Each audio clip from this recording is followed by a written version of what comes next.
아멘. 오늘 우리에게 주시는 하나님의 말씀은 신약성경 요한복음 17장 11절로 12절까지 말씀입니다.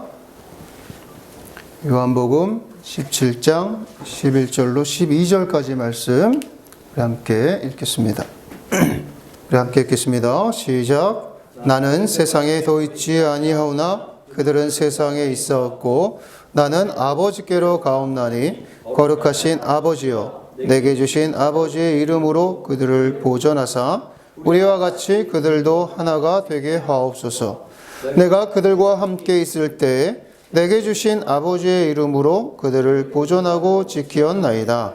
그 중에 하나도 멸망하지 않고 다만 멸망의 자식뿐이오니 이는 성경을 응하게 함이니이다. 아멘. 할렐루야.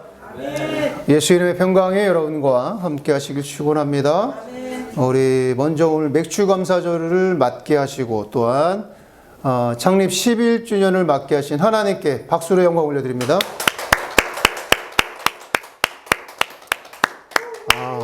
네. 맨체스터 시티가 우승을 한 것보다 더 기쁘고 더 기적적인 일입니다. 오늘은 예수 이름의 네 번째 시간으로 말씀을 전하려고 합니다. 지금까지 예수 이름의 비밀을 연속적으로 말씀을 전하고 있어요. 첫 번째가 뭐였죠? 기억나십니까?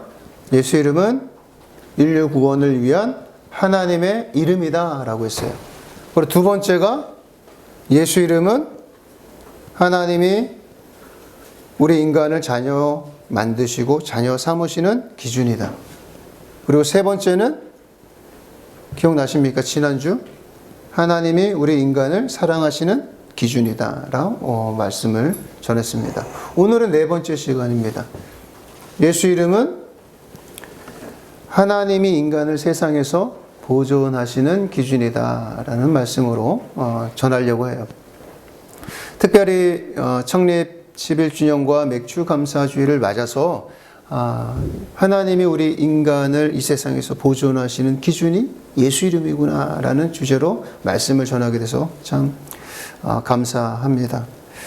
그러고 보면 정말로 지난 11년이 주마등처럼 여러분 기억 속에서도 지나갈 것 같은데요. 11년 동안 정말 우리도 큰 은혜를 받았지만 교회적으로도 큰 은혜 받았어요. 초등학교 입학한 지가 얼마 되지도 않았던 애들이 벌써 이제 대입을 준비하고 군대도 가는 아이가 있고, 선웅이나 다은이나 이런 아이들은 뱃속에 있던 아이들이 이제는 초등학교를 다니고 있잖아요. 그죠? 지난 11년간 참 많은 일들이 있었습니다. 그 모든 순간들에 하나님이 함께 하셨고 여러분이 함께 해주셔서 참 감사합니다.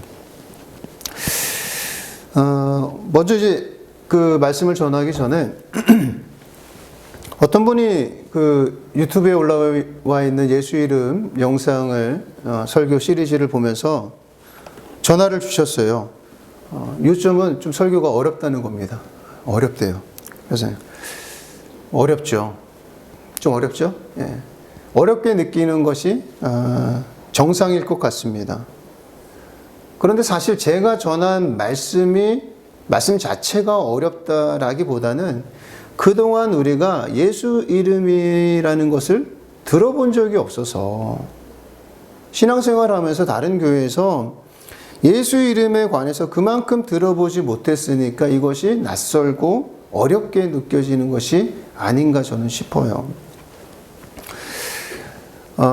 예수 피로 우리가 죄 사함을 받고 구속함을 받아서 죄 용서함을 받아서 하나님의 자녀가 되었습니다. 예수 이름으로 구원을 받은 거예요. 그런데 우리가 신앙생활을 하면서 많은 이들이 예수 피로 죄 사함 받고 예수 이름으로 구원받았다는 이 단순한 사실을 모르고 신앙생활 하시는 분들이 꽤 많습니다.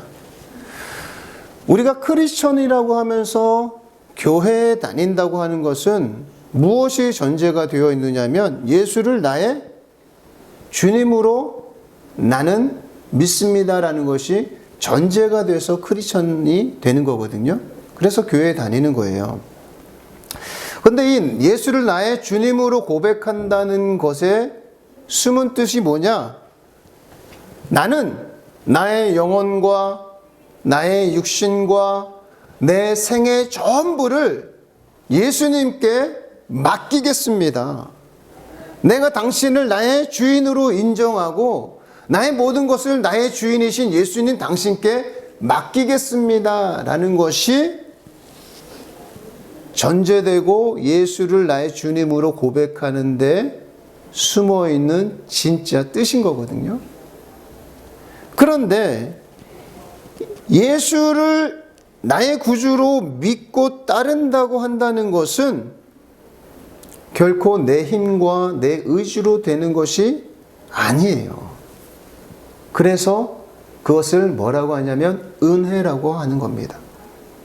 여러분이 지금 이 자리에 있는 것도 실상은 내가 시간을 내서 이곳에 왔다라고 생각하지만 그 여러분을 그렇게 생각하고 이곳에 불러 모아주신 부르신 하나님의 은혜가 없으면 이 자리에 있을 수 없다는 거예요. 그것을 아는 자가 성숙한 신앙인인 겁니다. 만약에 여러분 중에서 내가 내 의지로 교회 다니고 내가 내 생각과 내 고민을 통해서 예수를 나의 주로 믿고 따른다고 생각하는 분이 계신다고 한다면 오늘 이 설교를 잘 들어주시기 바랍니다. 예수님의 제자들도 예수님이 살아계실 때 자신들의 생각과 자신들의 뜻대로 예수님을 따르고 있다라고 생각했던 것 같아요. 왜냐하면 예수님이 제자들에게 나는 이제 곧 죽으러 간다라고 말씀을 하신 적이 있거든요. 그때 제자들의 반응이 어땠는지 기억이 나십니까? 다 같이 죽으러 가자 그랬잖아요. 저희도 함께 죽으러 가겠습니다 라고 했어요. 베드로부터 그 모든 제자들이 예수님 당신이 만약에 죽으러 가시면 우리도 같이 가겠습니다. 굉장히 호기롭게 말했습니다. 대단한 의지의 발로로 표현을 했던 거예요. 더군다나 그 자리에서 베드로는 어떤 말까지 했느냐면 우리가 잘 아는 신앙 고백까지 했습니다. 어떤 신앙 고백이죠? 주는 살아계신 하나님의 아들. 주는 그리스도시요 살아계신 하나님의 아들이십니다. 라고 그 자리에서 베드로가 예수님의 신앙 고백을 했단 말이에요. 그리고 예수님도 베드로의 이 신앙 고백을 칭찬하셨어요. 물론 예수님은 알고 계셨죠. 베드로가 제정신이 아닌 상태에서 자기가 무슨 말을 하는지도 모르는 상태에서 저 신앙 고백을 한 것을 예수님은 알고 계셨습니다. 그럼에도 불구하고 예수님은 베드로를 칭찬하셨어요. 어쨌든 베드로를 포함해서 모든 제자들이 예수님이 죽으러 간다고 할 때 자신들도 함께 죽으러 가겠다라고 이야기합니다. 그런데 정작 예수님이 붙잡히시자마자 그들이 어떻게 됐습니까? 어떤 행동을 했죠? 다 도망가 버렸어요. 다 도망갔습니다. 예수님과 함께 죽으러 가겠다고 했던 제자들이 몽땅 다 도망가 버렸어요. 게다가 그 위대한 신앙 고백을 했던 베드로는 어떻게 됐습니까? 닭 울기 전에 3번이나 예수님을 모른다고 부인했어요. 근데 3번이 부인이 되게 재밌어요. 점층적이에요. 갈수록 강도가 세져요. 모른다고 했다가 아니 난 절대로 몰라 그러다가 많은 사람들 앞에서 하나님 앞에 맹세까지 하면서 나는 예수를 모른다라고 해버립니다. 그리고 닭이 울어버려요. 인간 의지의 한계가 바로 여기까지인 거예요. 자신의 삶이 평안할 때, 여유로울 때는 내가 내 생각대로 대단한 믿음의 사람인 양, 그리고 다른 사람들에게 비춰집니다. 그리고 그렇게 행동을 합니다. 그런데 막상 자신의 삶에 위기가 닥치고 죽음의 권세를 가진 자가 위협할 때 다 도망가는 게 인간 의지의 한계예요. 인간 의지의 진짜 모습인 거예요. 다 도망가 버리고 숨어 버리고 모른다고 부정해 버립니다. 어떻게? 하나님 앞에 맹세까지 하면서 부정해 버려요. 그것이 우리 인간이에요. 그래서 여러분들이 생각할 때 나는 내 의지로 내가 예수를 믿는다라고 한다는 것은 착각이라는 거예요. 우리가 예수를 믿는 것은 은혜로 믿는 거예요. 그랬던 베드로와 제자들이 바뀝니다. 확 바뀌어요. 언제 바뀔까요? 성령님이 오시자 그들은 바뀝니다. 그들은 회개하고 그리고 전혀 다른 사람으로 바뀌게 돼요. 전에는 인간적인 호기심과 기대감을 가지고 예수를 따랐던 사람들이었다면 이제는 정말로 예수님이 그리스도요, 하나님의 아들 되심을, 그리고 나의 주님이심을 바깥에서 나는 예수를 모르고 하면서 부정했던 베드로가, 하나님께 맹세까지 하면서 부정했던 베드로가 이제는 어떻게 바뀌냐? 많은 군중들 앞에서 그가 바로 십자가에 못 박힌 그가 바로 그리스도요, 하나님의 아들이십니다라고 선포하고 전도하는 그런 사람으로 바뀝니다. 예수 이름으로 능력을 행하고 예수 이름으로 병든 자를 치유하고 예수 이름으로 고난을 즐겨받는 자가 되는 거예요. 그들이 바뀐 결정적인 사건이 무엇이었다고요? 성령 강림 사건이에요. 예수님의 12제자, 예수님을 따르던 제자, 다 도망갔던 사람들, 예수님이 붙잡히자 나는 모른다고 부정했던 사람들, 그들은 자신들의 진짜 모습을 봅니다. 아, 나는 이렇게 비겁했구나. 나의 진짜 모습은 이거였구나. 나는 이렇게 추악하고 비겁하고 부끄러운 사람이었구나 라는 것, 그것 때문에 절망하고 집에 숨어있던 그들이 예수님께서 그들에게 부탁 하나를 하십니다. 무엇을 하십니까? 너희들은 성령 하나님이 오실 때까지 기다려라 라는 그 말씀에 아마도 그들은 반신반의하면서 기다렸던 것 같아요. 그나마 그 말씀에 순종했어요. 그리고 남아있던 그 사람들이 성령을 받게 됩니다. 성령 하나님을 만나게 되는 거예요. 그러자 성령 하나님을 만나자마자 그들의 삶이 확 바뀝니다.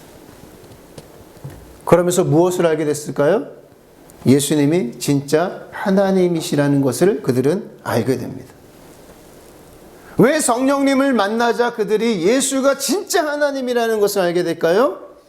왜 그들은 성령 강림 후 죽음을 불사하면서까지 예수 이름을 전하는 자가 되었을까? 성령님은 누구시길래? 성령님은 예수님을 변호하시는 분이기 때문에 그들이 성령을 만나자, 성령 하나님의 성령의 임재를 경험하자 그들은 확 바뀐 거예요. 여러분, 성령 하나님은 여러분을 변호해 주시는 분이 아닙니다.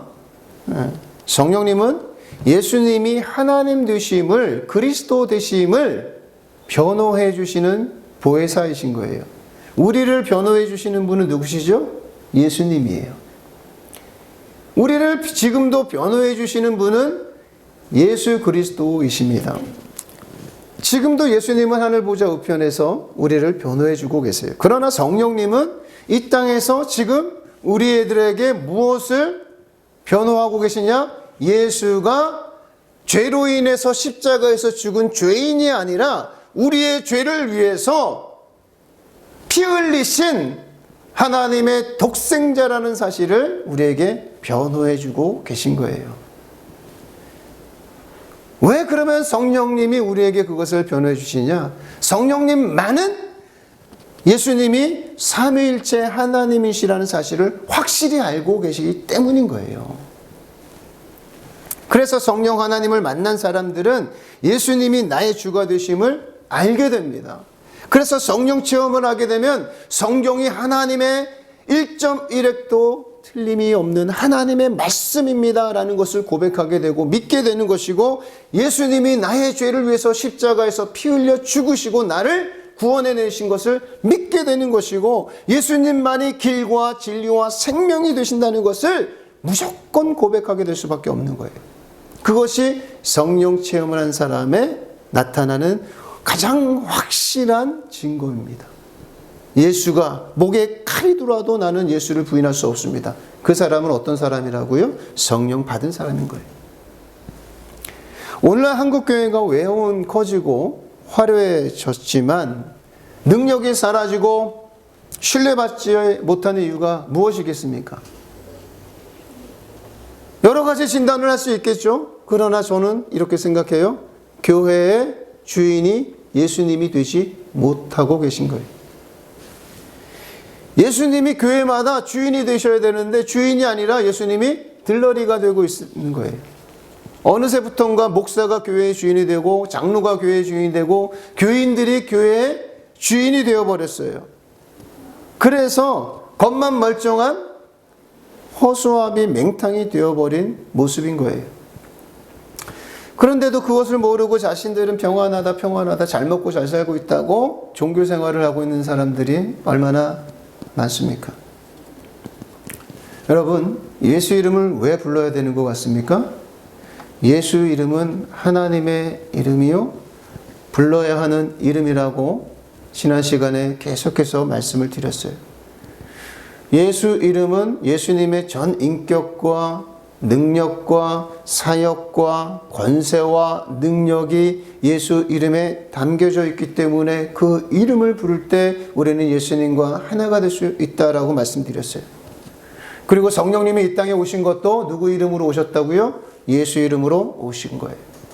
그리고 예수 이름을 부를 때 하늘과 땅 아래에 있는 모든 존재와 권세들이 예수 이름에 무릎을 꿇기 때문에 우리가 예수 이름을 불러서 하나님 아버지께 영광을 돌려야 한다고 말씀을 드렸습니다. 예수 이름을 부를 때 성령의 충만함을 받게 되고 성령 충만 받아야 우리가 하나님의 자녀로서 하나님의 자녀답게 살 수 있게 되기 때문에 예수 이름을 불러야 된다고 성경은 말씀하고 있는 겁니다. 저는 그래서 이렇게 생각해요. 오늘날 한국교회가 다시 사는 길은 각 교회마다 그리고 각 성도들마다 예수 이름을 크게 불러서 예수님이 우리 인생들의 주인이 되어야 되고 각 교회의 주인이 예수님이라는 사실이 선포되어야 교회가 살 수 있다라고 저는 생각합니다. 그래야 여러분들에게도 마귀가 틈 못하고 유혹하지 못하는 것이고 교회에도 마귀가 틈 못하는 겁니다. 예수 이름을 부르지 못하니까, 예수 이름을 부르지 않으니까, 예수 이름이 세상에 선포되지 못하니까 오늘날 교회와 성도들의 신앙이 이 모양인 것입니다.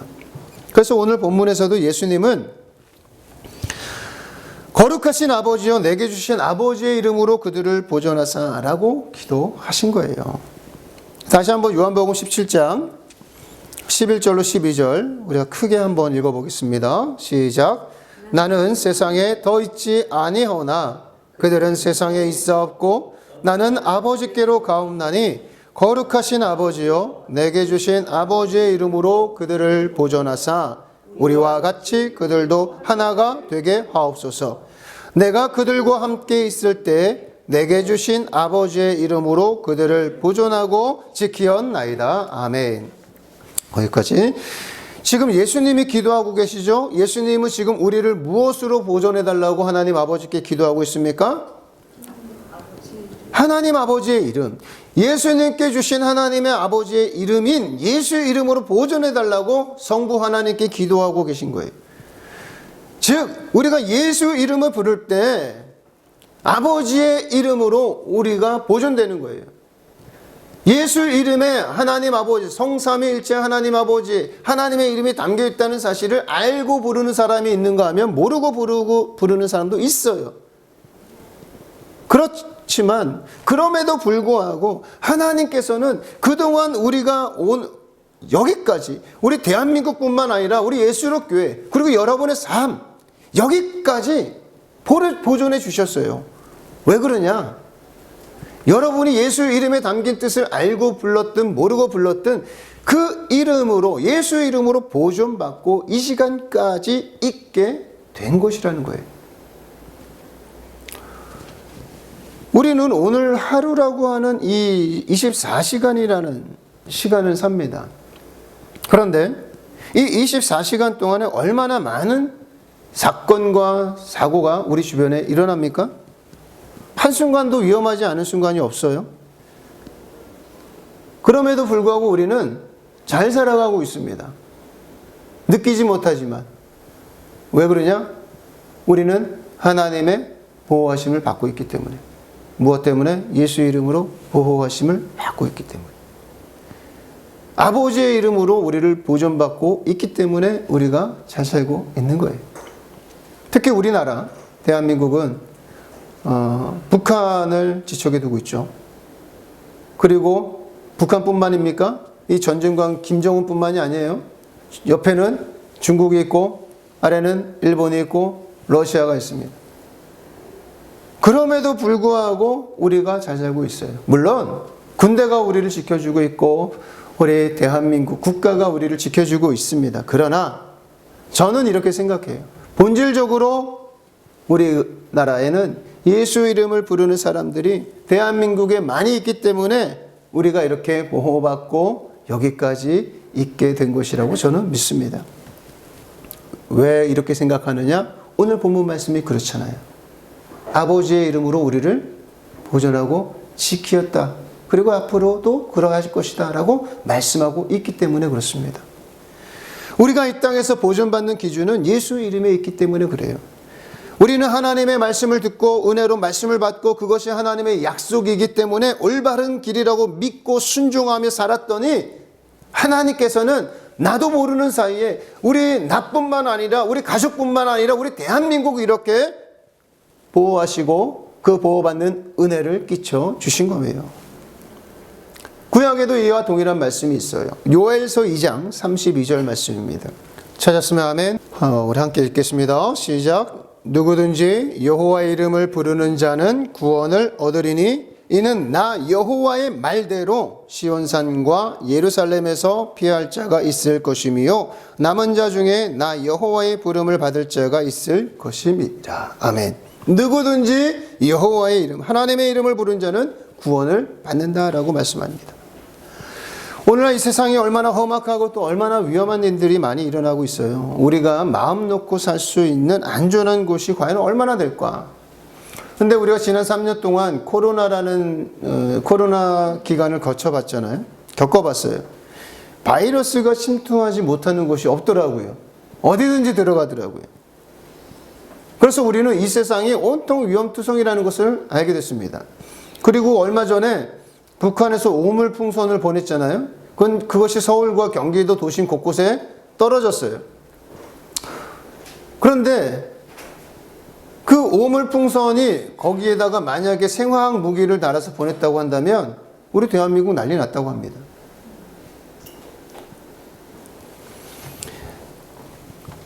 그러한 사건들이 지금 우리 안에 사실 굉장히 위험한 사건들이 많이 있음에도 불구하고 우리는 안전불감증에 걸린 사람들처럼 그렇게 살고 있어요. 왜 그러냐?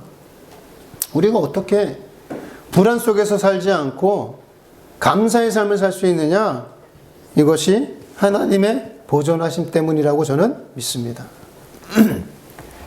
아버지의 이름으로 우리를 보존하신다고 하는 오늘 본문 말씀이 저와 여러분들의 삶에 하나님이 우리에게 주시는 생명의 말씀으로 각인되기를 예수 이름으로 축원합니다. 하나님의 말씀은 생명 그 자체인 거예요. 우리를 살리고 우리를 보존하시고 우리를 생명으로 이끄시려고 하나님께서는 생명의 말씀을 기록해 두셨고 그리고 많은 선지자들과 전도자들을 통해서 계속해서 이 말씀을 전하셨고 전해오고 있는 거예요.